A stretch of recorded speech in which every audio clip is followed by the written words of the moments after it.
Të gjithë ju të shënjës së Luanit, mirë se erdhët në leximin e juaj të radhës, të gjithë ata që janë të interesuar në shënjen e Luan apo për shënjen e Luanit. Po fillojmë me një letër që më është fort e bukur të shikosh, është dhimbje. Zhgënjim, trishtim.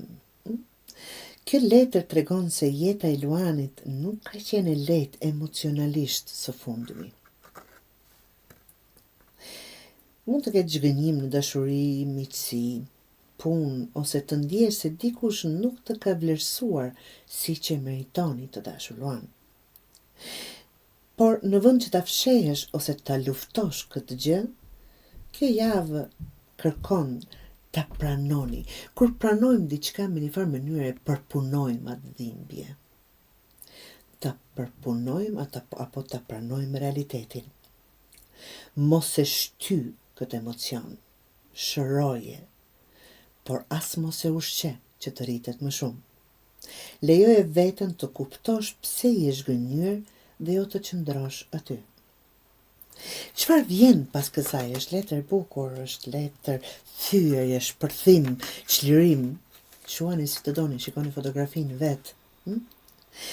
Kjo është pika ku diçka ndryshon, por gjithmonë nëse nuk e ushqeni këtë zhgënim, këtë dhimbje, çfarëdo që të jetë, absolutisht nëse nuk e bëni. Kjo është pika ku diçka ndryshon, që mund të jetë një ndërgjegjësim juaj, një vendim i qartë, një mjaft e madhe, e mbrëmshme, ose një moment ku thua, unë nuk e pranoj këtë më. Kjo javë sjell energjinë, nuk e sakrifikoj veten për askënd dhe për asgjë. Dhe kjo është e bukur. Vendimi i vështirë është shizofreni, quhet letra, që nuk ka të bëjë me atë, është gjithmonë në mënyrë metaforike.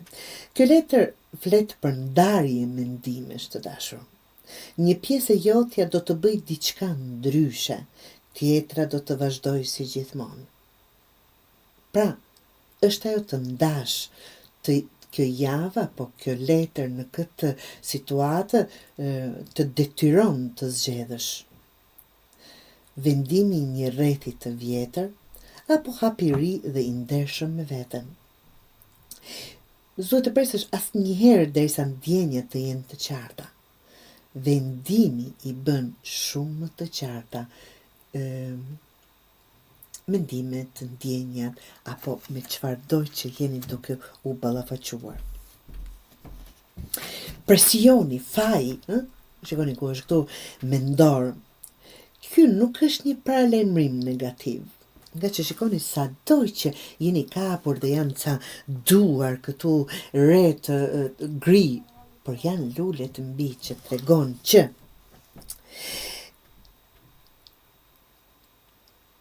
apo jep këtë shpjegim, ta them kështu. Kur luanët vendosin kufi ose thon jo, shpesh ndihen fajtor. Por në fund e kuptojnë që faji nuk është fakt, është refleksi vjetër nga ajo që keni mësuar veten të jeni. Pas këtij momenti vjen lehtësimi dhe kontroll emocional në të gjitha gjërat. Duhet të mos ushqeni një dhimbje që të mund të shpërtheni, t'i ndani gjërat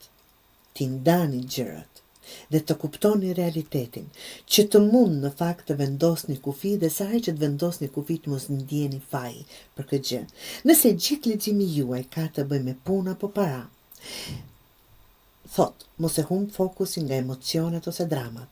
Një vendim i rëndësishëm duhet marrë patjetër. Struktura dhe qartësia do të sjellin kontroll mbi atë situatë. Nëse ka të bëjë me dashuri të dashur, duhet bisede hapur, jo analiza mendore. Nëse jeni single, mos e idealizo dikë. Shiko realitetin, jo fantazinë apo jo gjën që dëshiron të shikosh. Nga që shpesh e duam njeriun, dashurohemi në njeriun që kemi krijuar në kokën tonë, në fakt jo atë që kemi përballë. Pra, mos mbaj faj për zgjedhje që të mbrojnë shpirtin dhe dinjitetin tënd të dashur Luan. Kjo javë do sjell vendime të rëndësishme që të çlirojnë nga një rreth emocional i vjetër dhe të rikthejnë fuqinë aty ku duhet qenë, të dashur Luan.